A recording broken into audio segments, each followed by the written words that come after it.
My name is Teimoc Johnston-Ono, and I'm the instructor for the Judo and Jiu-Jitsu program here at 5 Points Gym. My father started me when I was 6 years old in the basement of a Buddhist church in New York City. Well, my father initially started me in Judo and Kendo, and he kind of, fancied himself as a Renaissance man. He wanted me to do a little bit of everything. Teimoc tried out for the Olympics in 1972 and came just short of making the team, becoming an alternate instead. In 1976, he made the team, and tells us why not making it initially was crucial for him.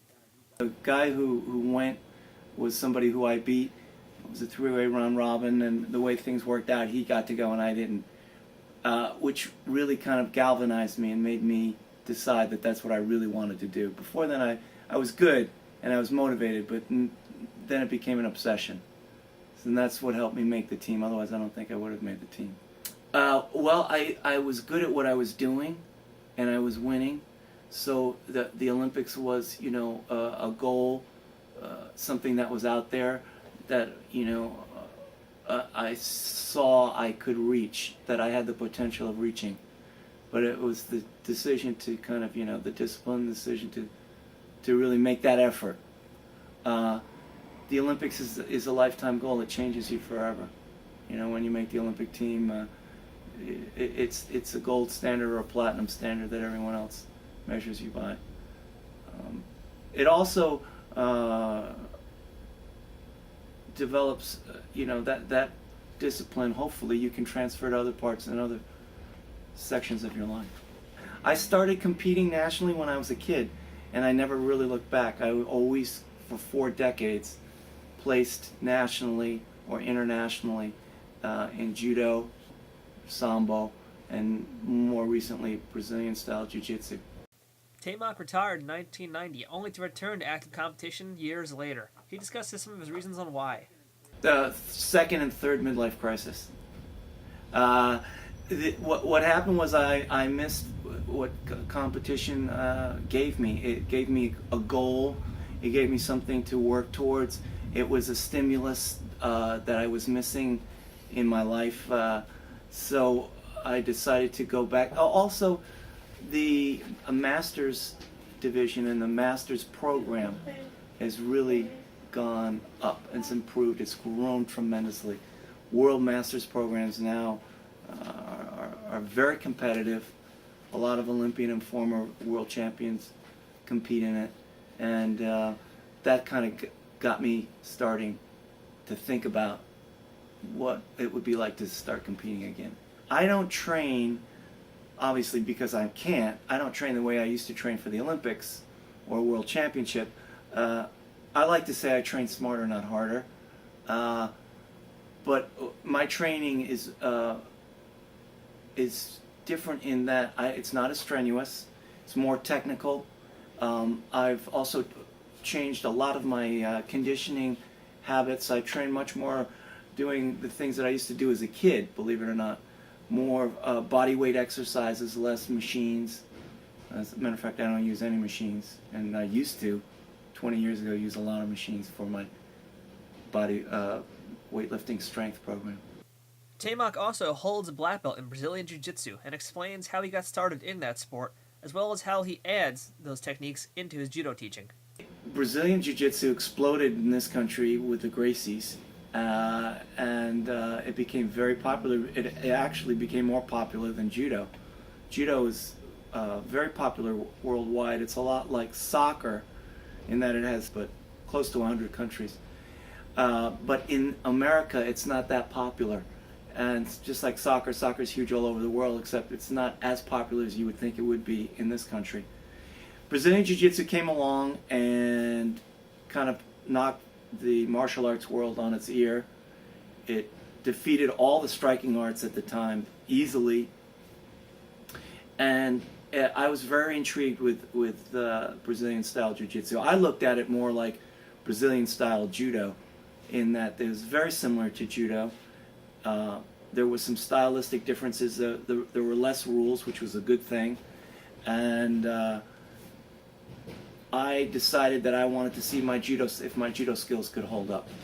I'm always being approached by Brazilian Jiu-Jitsu guys and asking me, hey, show me some judo throws. And conversely, I get a lot of judo guys coming up to me and saying, hey, you're always throwing those moves on me, and you can show me some jiu-jitsu moves. Jiu-jitsu has really explored ground fighting to a much higher level than judo. And judo is explored and kind of focused on the standing and the grip fighting and the throws much more. And I think it's great cross-training. I totally don't like the direction that competitive judo is going in. And every time that the powers that be incorporate new rules to try to bring back judo the way it was 30 or 40 years ago, all the athletes do is they figure out a way of going around the rule, and they're very clever, and it just kind of, the judo, there are way too many rules, and they're trying to get away from that, and they're unsuccessful so far as I can tell. I can watch a judo tournament as a spectator, and there'll be a lot of times when I won't know what's going on. And if that happens to me, you can imagine when it happens to people who don't do judo. Here's the thing. Most of the techniques, the submission moves, are legal except for the leg locks. The problem is, in judo, if you don't have an immediate submission, or it looks like an imminent immediate submission, they stand you up because they want to keep the action going. And that really what it does is it stops the action and it disrupts the flow of the match. It would eliminate a lot of these superfluous, not superfluous and not petty, but complicated, detailed rules that they have. You can grab 3 fingers, but you can't grab 2. You can grab the sleeve here, but you can't grab it, off the, all these little things. I kind of not emphasize that so much and try to just stick to the main duel between 2 people trying to get the other guy down to the ground. I would let matches go a lot more than they go now, and I would try not to interrupt the action. If you watch a judo match, there's a lot of interruption. You watch a boxing match, there's a lot of interruption. The referee's saying break, break, break, break. Judo matches, they're saying stop, stop, stop, 10, 15 times. I think the big difference now is that martial arts there's cross training. In other words, a good wrestler will go to a Muay Thai school to learn striking, and whereas in the old days when I was coming up, you took one martial art. For instance, when I did more than one martial art, it was frowned upon. People didn't, my instructors were like, no, if you're going to do judo, you can only do judo. If you're going to do kendo, you can only do kendo. Or, if you're going to wrestle, you got to wrestle. And judo instructors would say, wrestling hurts your judo. Well, there's great world-class judo players who have a strong wrestling background. And if you see, there's a lot of wrestlers in MMA. So I think the difference is now you take people practice martial arts as a mix, and they take, let's say they take a good wrestling movement and they apply it to judo for their judo game. They're not afraid to borrow and imitate and steal.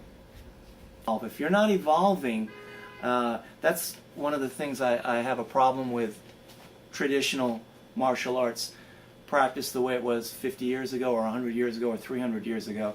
I think you can borrow from that, and there are some things that last through the ages, but if you don't evolve and you don't reinvent yourself to a certain extent, you're going to be relegated to the past.